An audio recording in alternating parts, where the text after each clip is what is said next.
오늘 함께 나눌 말씀의 제목은 주님의 마음을 본받는 자입니다. 다 같이 한번 따라 합시다. 주님의 마음을 본받는 자. 주님의 마음을 본받는 자. 여러분, 요즘 영화계에서 제일 잘 나가는 배우가 누군지 아세요? 일부 예배 때 물었더니 마동석 이러더라고요. 마동석 개성파 배우죠.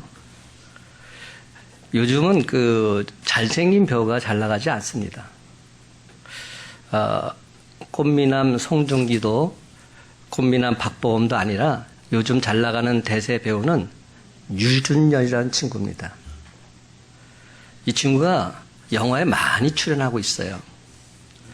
그리고 각종 영화사가 러브콜을 이 친구한테 보내고 있습니다. 근데 이 친구가 언제부터 스크린에 나오게 됐냐면 응답하라 1988이라는 드라마 있어요. 목사가 뭐 맨날 이렇게 영화 얘기, 드라마 얘기만 하나. 지금 그렇게 생각하시면 안 돼요. 근데 1988 응답하라 그 드라마 정말 재미있어요. 그런데 그 드라마의 주인공이 둘이 나와요. 하나는 꽃미남인 박보검이 나오고 또 하나는 유준열이라는 이 친구가 나옵니다. 근데 정반대 스타일이에요. 근데 이 친구의 연기를 보고 있노라면 정말로 신들린 것 같아요. 그 배역 그 자체가 드러나는 것처럼 그렇게 몰입도가 강한 몰입도 갑인 연기파 배우입니다. 최근에 이 친구가 나온 영화가 뭐냐면 맞아. 그래도 영화 보셨네. 봉오동 전투라는 이게 독립영화입니다. 독립군이 나오는 영화예요. 그래서 이 독립군이 나오는 영화이기 때문에 우리 대한민국 백성이라면 좀 볼 필요가 있습니다. 근데 그 영화에 주인공으로 등장하는데 유준열이라는 친구랑 함께 또 한 사람이 있어요. 유해진이라는 배우가 나옵니다. 근데 여러분 둘 다 별로 잘생기지는 않았어요. 그래요. 그렇지만 이 두 사람이 이 영화의 주인공입니다. 그래서 그들을 향해서 우리가 하는 말이 있죠. 개성파 배우다. 근데 여러분, 제가 이 말씀 왜 드리냐면, 우리는 참으로 안타깝게도 누군가를 평가할 때 먼저 그 사람의 외모를 보는 경향이 있어요. 여러분, 아니라고 해도 그건 부인하지 못합니다. 외모를 먼저 봅니다. 최근 대한민국 전체를 뜨겁게 달구고 있는 조국 법무장관 얼마나 잘생겼습니까? 남자인 제가 봐도 잘생겼어요. 그리고 모든 것을 다 갖추고 있는 그런 사람입니다. 그렇잖아요. 근데 한편으로 생각해 보면 조국 장관 임명 관련 여파가 여기까지 오게 된 이유가 뭘까? 그 중에 하나도 조국이라는 사람은 절대로 거짓말할 리가 없다는 확신에서 비롯된 것은 아닐까. 그가 풍기는 선한 모습 속에서 그가 하는 말은 다 맞고 틀릴 리가 없다고 생각했기 때문이지는 않을까. 제가 지금 정치적인 얘기를 하라는 얘기가 아닙니다. 대부분의 사람들은 일반적으로 겉을 보고 판단한다는 겁니다. 겉이 깨끗하면 속이 깨끗하다 생각하고 겉이 아름다우면 속도 아름답다 생각합니다. 반면에 겉이 더러우면 속도 더럽고 겉이 지저분하면 속도 지저분할 것이다 생각합니다. 그러나 하나님은 겉을 보지 않으시고 속 중심을 보십니다. 속 중심이 깨끗하면 모든 것이 깨끗하다 말씀하십니다. 사람들은 외모로 사람을 보지만 하나님은 외모로 사람을 보지 않으십니다. 그 사람 마음의 중심을 보십니다. 아멘. 사무엘상 16장 7절은 말합니다. 여호와께서 사무엘에게 이르시되 그의 용모와 키를 보지 말라. 내가 이미 그를 버렸노라. 내가 보는 것은 사람과 같지 아니하니 사람은 외모를 보거니와 나 여호와는 중심을 보느니라. 아멘. 그래서 잠언 4장 23절 말씀에도 보면 모든 지킬 만한 것 중에 더욱 내 마음을 지키라. 생명의 근원이 이에서 납니다 말씀하고 있습니다. 아멘. 마음속에서 생명의 근원이 나온다는 겁니다. 마태복음 6장 1절에서도 사람에게 보이려고 그들 앞에서 너희 의를 행하지 않도록 주의하라. 그리하지 아니하면 하늘에 계신 너희 아버지께 상을 받지 못하느니라 말씀합니다. 그렇습니다. 신앙인들은 본질적으로 외형적인 모습이 어떤가가 아니고 그 내면 속 사람이 어떤가에 달려있는 겁니다. 그렇다면 여러분, 주님의 마음을 본받는 자 도대체 어떤 사람들일까요? 오늘 성경을 보게 되면 주님 말씀을 듣고 확실히 깨닫는 사람들, 그 사람들이 주님의 마음을 본받는 자라 말합니다. 주님의 말씀을 듣고 확실히 깨닫는다는 것은 무슨 뜻입니까? 한마디로 말해서 주님 말씀대로 사는 자를 말합니다. 주님 말씀대로 사는 자. 오늘 성경에 보면 주님께서는 바리새인들과 헤어진 다음에 제자들에게 중요한 말씀을 하고 계세요. 14절 말씀 다 같이 함께 한 목소리 읽어보고 싶다. 14절입니다. 시작. 무리를 다시 불러 이르시되 너희는 다 내 말을 듣고 깨달으라. 너희는 다 내 말을 듣고 깨달으라. 여러분, 말씀은 들으라고 있는 것입니다. 믿음은 들음에서 난다고 말씀합니다. 말씀을 들어야 깨닫습니다. 근데 그 말씀을 듣되 잘 듣지 않으면 전혀 깨달을 수 없습니다. 흘려보내면 아무런 깨달음을 얻을 수 없는 겁니다. 주님 말씀을 듣고 온전히 깨닫지 못할 때에 그는 인생의 집을 모래 위에 지을 수밖에 없는 것이지요. 주님 말씀은 우리의 등불이요 빛이십니다. 주님 말씀은 우리의 지혜요 명철이십니다. 주님 말씀은 우리의 길이요 진리요 생명이십니다. 그렇다면 여러분, 왜 우리가 예수님을 믿는다고 하면서도 주님 말씀을 주일마다 듣는다 하면서도 우리 인생이 그렇게 험악하고 당황스럽고 힘들고 절망스럽고 실패할 때가 많을까요? 그 이유는 간단합니다. 계속해서 주님 말씀은 전달되고 있음에도 불구하고 온전히 듣지도 못하고 온전히 깨닫지도 못하기 때문입니다. 그러니까 행하지 못하는 것은 더더욱 당연한 것이죠. 잘 들어야 행합니다. 잘 깨달아야 행할 수 있습니다. 마태복음 7장 24절 이하를 보게 되면 나의 이 말을 듣고 행하는 자는 그 집을 반석 위에 지은 지혜로운 사람이지만 나의 이 말을 듣고 행하지 않는 자는 그 집을 모래에 지은 어리석은 사람과 같다 말씀합니다. 사랑하는 성도 여러분, 우리 주님은 누구를 과연 축복하실까요? 말씀을 들으려고 하는 사람, 말씀을 적극적으로 듣고 깨닫고자 하는 사람, 말씀을 인생의 반석으로 삼고서 그 말씀대로 살아가려고 하는 사람, 바로 이런 사람들을 진정 축복하지 않으실까요? 그럼 여러분, 하나님 말씀을 냉소적으로 대하지 마시기 바랍니다. 하나님 말씀을 변두리 사변적인 것으로 여기지 마시기 바랍니다. 하나님 말씀을 배우고 듣고 훈련한 것, 여러분이 하는 교회의 그 어떤 사역보다도 가장 소중한 것으로 여기시기 바랍니다. 아멘. 왜입니까? 우리 인생의 모든 보물이, 우리 인생의 모든 길이 바로 여기에 있기 때문에, 말씀에 있기 때문에. 아멘. 그렇다면 여러분, 우리가 더러운 것과 더럽지 않은 것을 어떻게 구분할 수 있을까요? 말씀의 중요성을 강조하신 우리 주님은 제자들에게 더러운 것과 더럽지 않은 것에 대해서 이렇게 말씀하십니다. 15절과 16절 말씀 함께 읽어봅니다. 15절 16절 시작. 무엇이든지 밖에서 사람에게로 들어가는 것은 능히 사람을 더럽게 하지 못하되 사람 안에서 나오는 것이 사람을 더럽게 하는 것이니라 하시고. 여러분, 더럽다, 더럽지 않다는 말은 당시 바리새인들과의 논쟁에서 나온 이야기입니다. 바리새인들은 예수님의 제자들이 손을 씻지 않고 떡을 먹으니까 강도 높게 제자들을 비난합니다.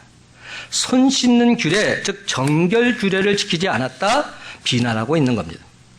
바리새인들은 이렇게 생각했습니다. 이 세상에는 더러운 것과 더럽지 않은 것이 있다.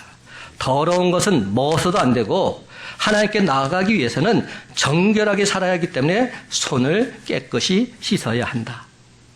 그래서 그들은 깨끗하게 하는 여러 가지 규례를 만들어 지키도록 했습니다. 가령 바리새인들은 음식도 분명히 가졌습니다. 돼지고기, 토끼, 비늘이 없는 물고기, 되새김을 하지 않는 짐승들, 독수리, 솔개, 타조, 뭐 이런 것들은 부정한 것들이기 때문에 먹으면 사람 속에 들어가서 사람을 더럽힌다고 생각했습니다. 뭐 다른 것들은 모르겠는데 돼지고기 얼마나 맛있어요. 제가 제일 좋아하는 게 돼지갈비입니다. 어렸을 때 저희 아버님께서 항상 사주시곤 해가지고 얼마나 그것을 좋아하는지 몰라요. 근데 요즘 그 파주 지역에서 아프리카 돼지열병이 발생해서 그래서 돼지들이 도살되기도 했죠. 그런데 TV에 나와 보니까 어떤 분이 이렇게 말하더라고요. 이럴 때일수록 돼지고기를 먹어야 된다고. 돼지고기 잘 구워서 먹으면 전혀 어려움이 없다고. 돼지고기를 먹읍시다. 이렇게 말을 하더라고요. 여러분, 돼지고기 이것이 부정한 음식입니까? 정말 이런 음식을 먹게 되면 사람들이 더러워집니까? 예수님은 아니다 분명히 말씀하십니다. 먹는 식물은 깨끗한 것이다. 오히려 사람 마음이 더럽다 말씀하십니다. 그래서 세상에는 원래 더러운 것이 없습니다. 하나님께서 천지를 창조하실 때 모든 것을 다 아름답게 만드셨습니다. 다만 더러운 것이 있다면 타락한 인간들 때문에 세상이 더럽게 되었을 뿐입니다. 농부들은 이런 말을 자주 합니다. 흙은 거짓말을 하지 않습니다. 이게 농부들이 하는 말입니다. 흙은 거짓말을 하지 않습니다. 그렇습니다, 여러분. 자연은 악하지 않습니다. 악한 것이 있다면 하나님 말씀을 거역하고 자기의 이기적인 욕심을 따르는 인간의 거짓된 마음이 악할 뿐입니다. 이 인간들의 마음이 얼마나 거짓되고 악한지 예수님은 본문 21절 이하에서 이렇게 말씀하십니다. 보십시오. 사람의 마음에서 나오는 것은 악한 생각, 곧 음란과 도둑질과 살인과 간음과 탐욕과 악독과 속임과 음탕과 질투와 비방과 교만과 우매함이니. 우매하다는 게 뭐죠? 어리석음이라는 거죠. 여러분, 이것이 바로 사람들의 악한 모습입니다. 하나님을 떠난 인간이 타락함으로써 수치스럽게도 보기에 참 안쓰럽게도 모든 책임을 전가하는 뻔뻔스러운 모습이 되고야 만 겁니다. 이 모습의 첫 번째가 바로 악한 생각입니다. 우리가 자신을 깊이 생각해 보면 악한 생각이 끊임없이 안개처럼 피어오르는 것을 알 수 있습니다. 도덕이나 윤리, 교양, 체면으로 임시로 막아놓고 있어서 그렇지 터지지 않았을 뿐이지 조용히 우리 마음속 내면을 들여다보면 그 속 깊은 곳에는 악한 생각이 도사리고 있는 것입니다. 예외가 없습니다. 교회에 올 때는 예배를 드리려고 오는 마음이 있기 때문에 악한 생각이 드러나지 않지요. 그러나 그 생각이 없어진 것은 아닙니다. 예배 끝나고 나면 조금씩 드러나기 시작합니다. 식사할 때, 남이 좋은 옷을 입은 것을 보았을 때, 또 마음에 안 드는 그 사람을 보았을 때 점점 더 드러납니다. 우리 인간의 마음뿌리에 악한 생각이 도사리고 있는 겁니다. 그렇습니다. 우리 인간의 마음 깊은 곳에 분노와 미움과 살인이 있습니다. 다만 그런 것들을 억누르고 있을 뿐이지 때로는 살인의 마음까지도 문득문득 솟아나곤 하는 것입니다. 또한 모든 사람 마음 가장 깊은 곳에는 간음하고 싶은 생각도 있습니다. 그것은 결혼한 사람이나 하지 않은 사람이나 매 마찬가지입니다. 부끄러워서 말을 못할 뿐이지 음란한 생각들이 마음속에 흐르고 있는 것입니다. 그뿐만이 아니라 끊임없이 솟아오르는 탐욕, 남의 것을 훔치고 싶은 마음, 많은 것을 가지고 싶어하는 소욕, 남보다 더 잘되고 싶은 충동 등이 마음속 깊은 곳에 뿌리 박혀 있는 겁니다. 그렇다 보니까 자신에게 해로우면 거짓 증거를 하고 비방을 하고 교활하고 간교하게 대처하게 마련입니다. 여러분, 이런 것들이 다 더러운 것이다 예수님은 말씀하고 있습니다. 손을 씻고 안 씻고가 문제가 아닙니다. 어떤 음식을 먹느냐 먹지 않느냐 이게 문제가 아닙니다. 근본적으로 인간 내면 마음속 깊은 곳에 악한 생각이 자리 잡고 있는 것, 이것이 문제입니다. 그것이 사람을 더럽게 하고 교회를 더럽게 하고 사회를 더럽게 하는 원흉이다 말씀하고 있는 겁니다. 그러나 대부분의 사람들은 이 악한 것들을 감추고 있습니다.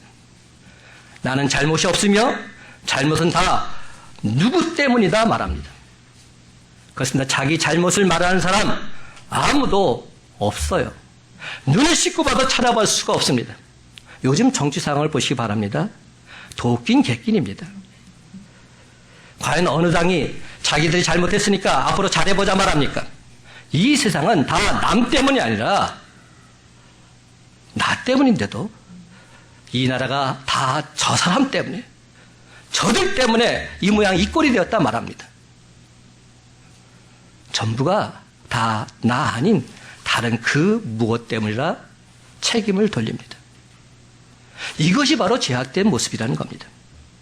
사랑하는 성도 여러분, 이처럼 가장 심각한 죄는 우리 마음속에 있습니다. 내 마음속에 있습니다. 악한 생각, 즉 살인과 간음, 음란, 거짓 증거, 비방과 같은 교활하고 강교한 생각들, 내 마음속을 사로잡고 있다는 데 있습니다. 그래서 예수님은 이렇게 말씀하십니다.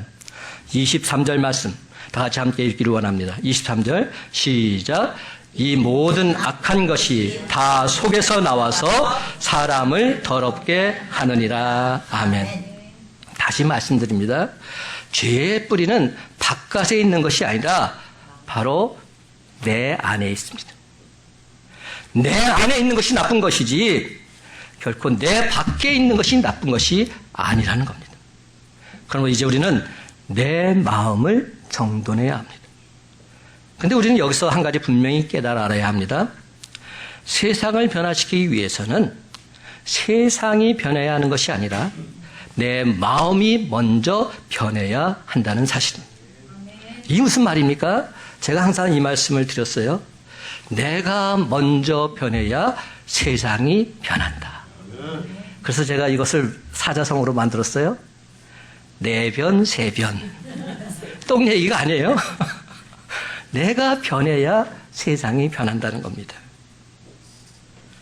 그렇습니다. 내가 먼저 변하면 세상도 변합니다.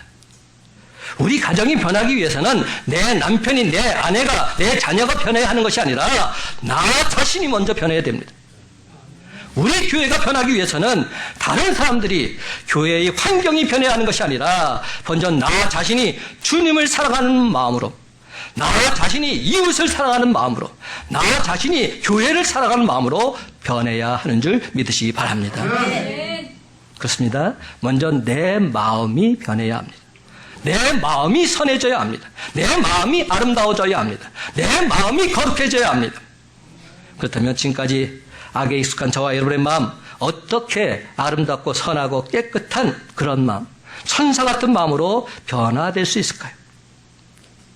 그러기 위해서 첫 번째로 우리 마음속에 있는 것, 내 마음속에 있는 것을 먼저 비워야 합니다. 한번 따라해 볼까요? 내 마음을 먼저 비워야 합니다. 내 마음을 먼저 비워야 합니다. 제일 먼저 해야 될 일은 내 마음을 먼저 비우는 겁니다. 여러분, 내 마음은 그릇과도 같습니다. 무엇인가 가득 차 있는 그릇. 여기 지금 물이 가득 차 있어요. 그러면 여기다가 더 물을 부을 수가 없어요. 여기다 물을 부으려면 내가 마셔야 돼요. 비워야 합니다. 그래야 물이 채워지지요. 우리 마음이 세속적인 것에 가득 차 있는 한 제 아무리 아름답고 깨끗한 것이라 할지라도 내 마음속에 담을 수 없습니다. 그러기에 우리 마음속을 하나님이 주신 것들로 채우기 전에 먼저 해야 될 일은 바로 내 마음을 비우는 겁니다. 그런데 비운다는 이 말은 또 다른 말로 말하면 떠난다, 이 말로 대치될 수 있습니다. 떠나는 겁니다. 아브라함은 갈대아 우르를 떠났습니다. 우리가 떠나지 않고는 새로운 세계로 들어갈 수 없지요. 아브라함에서 떠남은 자신의 삶의 터전, 자신이 의지하는 삶의 줄 끊어버리는 것이었습니다. 이처럼 떠난다는 것은 아픔이요, 고통이요, 두려움일 수 있습니다. 우리가 지금까지 익숙해져 있고 의지하며 살았던 사람들과 그 삶의 터전을 버리고서 떠난다는 것, 참으로 힘들고 고통스러운 일입니다. 그러나 우리가 마음으로 의지했던 것들에서 떠나야만 새로운 것들이 들어오게 되어 있습니다. 그런데 왜 우리가 변화를 두려워할까요? 변화를 갈망하면서도 익숙한 것에서 떠나야 한다는 이 두려움, 이것이 먼저 앞서기 때문은 아닐까요? 하지만 여러분, 이는 사탄 마귀가 주는 마음입니다. 그러므로 우리에게 익숙해졌던 것에서 우리는 먼저 떠나야 합니다. 우리가 전에 가졌던 부정적인 것들, 세상적인 것들, 형식에만 얽매이려고 했던 이런 생각들 다 떨쳐내버려야 합니다. 사랑하는 성도 여러분, 교회는 세상이 아닙니다. 교회는 세상을 변화시키는 하나님의 전입니다. 그러면 우리에게 익숙해졌던 세상적인 방법들 다 떨쳐내버리고 주님의 방법으로 온전하게 바꿔 나가시기 바랍니다. 아브라함은 정말이지 떠난 사람이었습니다. 아브라함은 자기가 가장 사랑하는 아들 이삭마저도 바쳤던 사람. 하나님이 그 아들을 제물로 바치라고 하시니까 순종하는 마음으로 자식을 바쳤습니다. 그렇습니다. 아브라함은 이 세상에서 가장 의지했던 그것을 과감히 버렸습니다. 그것을 떠났습니다. 그러자 하나님께서 마침내 복을 부어주기 시작하신 겁니다. 그 아들을 죽이지 않고 그 아들을 통해서 자손이 바닷가의 모래알처럼 많게 해주셨습니다. 아브라함을 믿음의 조상으로 예수님의 조상으로 만드시고 그를 복의 근원으로 삼아 주신 겁니다. 그렇습니다. 여러분, 아브라함이 다 비우니까 하나님께서는 그 안에 하나님의 것으로 가득 채워주셔서 온갖 아름다운 것이 넘치도록 해주셨습니다. 그러면 여러분, 이제 비우고 버리고 떠나십시다. 영원한 것을 위해서 영원하지 않은 것들 버리는 자가 진정 지혜로운 자들입니다. 가치 있는 것을 위해서 가치 없는 것들 버리는 자가 진정 복 있는 자입니다. 여러분, 두 손을 펴십시다. 두 손을 꽉 쥐고 있는 한 그 어떤 것도 받을 수 없습니다. 여러분이 세상에 애착해서 꽉 쥐고 있는 한 세상 것 그것을 꽉 쥐고 있는 그 순간 하나님 거기에 아무것도 주실 수 없습니다. 두 손을 펴야 합니다. 마음을 비워야 합니다. 사랑하는 성도 여러분, 먼저 여러분 마음속에 있는 세상 것 다 버리시고 거기서 떠나 온전히 마음을 비울 때 비로소 하나님께서는 저와 여러분 마음속에 온갖 아름다운 주님의 것들로 하나 가득 채워 주실 줄로 믿습니다. 그렇다면 두 번째로 우리는 누구로 우리 마음을 충만하게 채워야 할까요? 비웠으니까 채워야 하잖아요. 주님으로 채워야 합니다. 주님으로. 한번 따라해 볼까요? 주님으로 내 마음을 채워야 합니다. 주님으로 내 마음을 채워야 합니다. 여러분, 먼저 마음은 비우는 데서부터 시작하지만 거기서 끝나는 것이 아닙니다. 비운 마음의 그 다음 단계는 채우는 것입니다. 근데 여러분, 잘못된 것을 채우면 더 나빠집니다. 마태복음 12장 43절, 44절, 45절 말씀 제가 읽어볼게요. 더러운 귀신이 사람에게서 나갔을 때에 물 없는 곳으로 다니며 쉬기를 구하되 쉴 곳을 얻지 못하고 이에 이르되 내가 나온 그 집이 비고 청소되고 수리되었거늘 이에 가서 저보다 더 악한 귀신 7을 데리고 들어가서 거하니 그 사람의 나중 형편이 전보다 더욱 심하게 되느니라. 이 악한 세대가 또한 이렇게 되리라. 여러분, 이 모습이 우리의 모습이 돼서는 안 되지 않겠습니까? 비웠는데 그 비운 곳에 더 악한 영들이 가득 차게 된다면 안 되지 않겠습니까? 예수님을 보십시다. 예수님은 진정 충만하신 삶을 사셨습니다. 요한복음 1장 14절은 말합니다.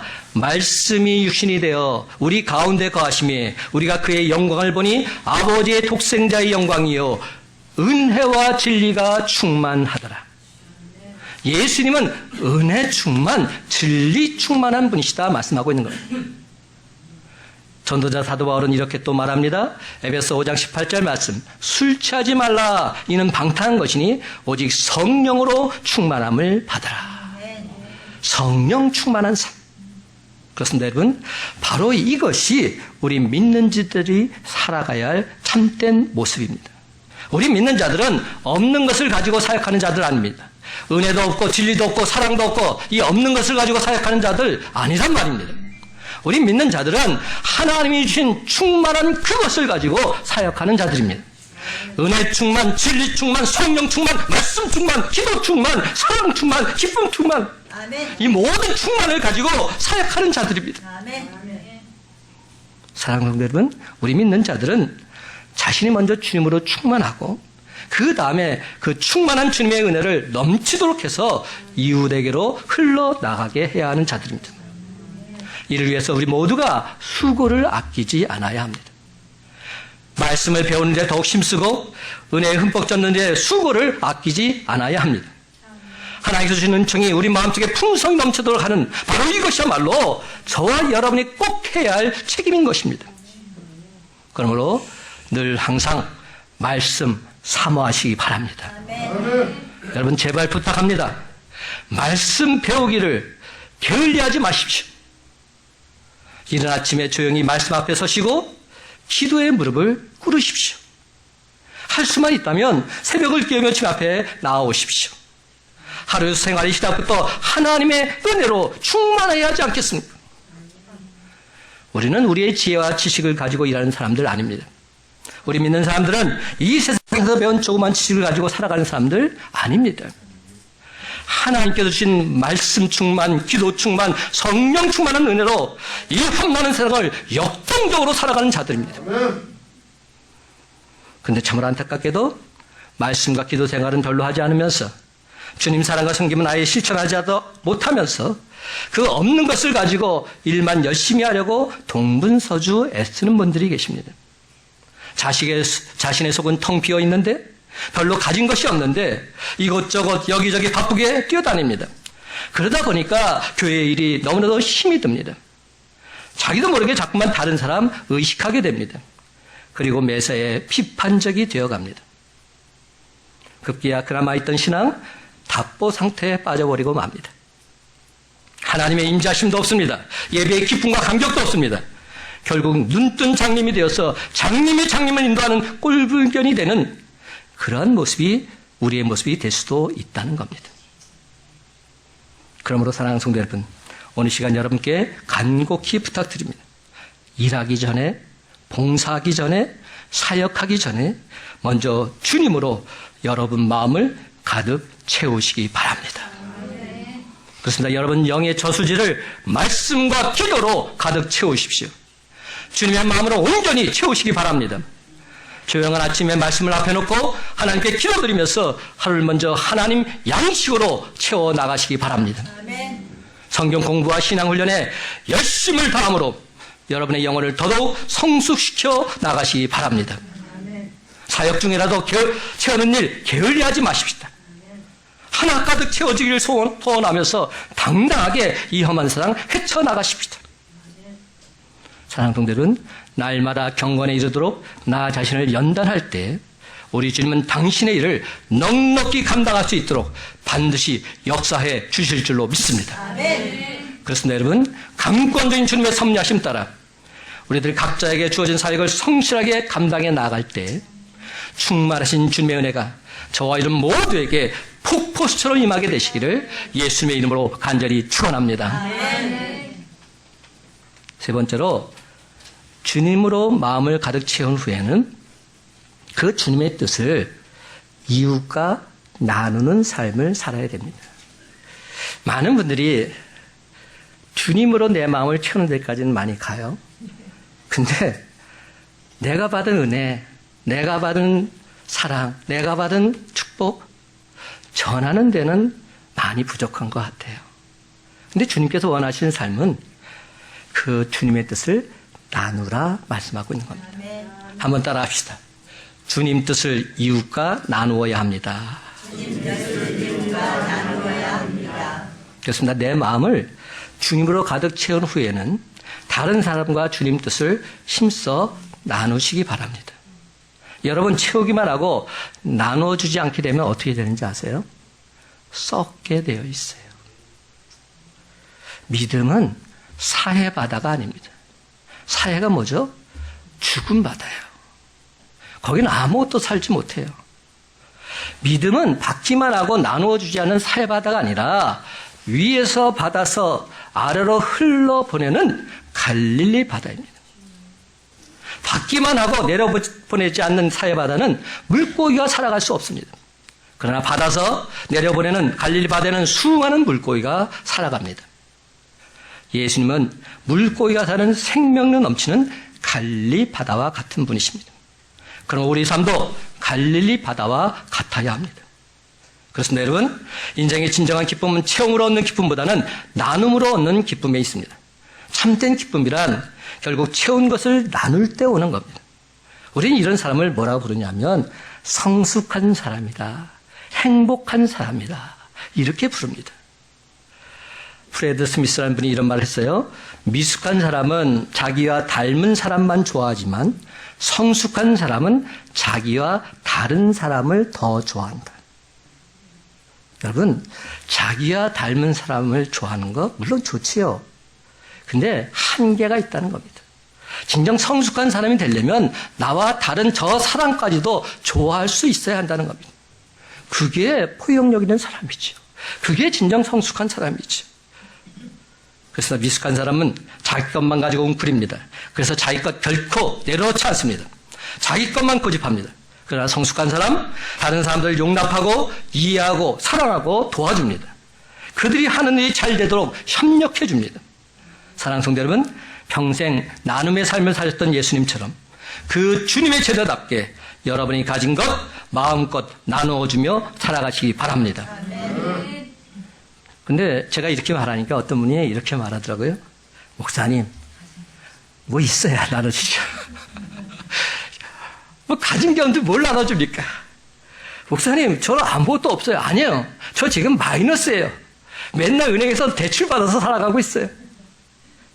제 인생은 마이너스 인생입니다.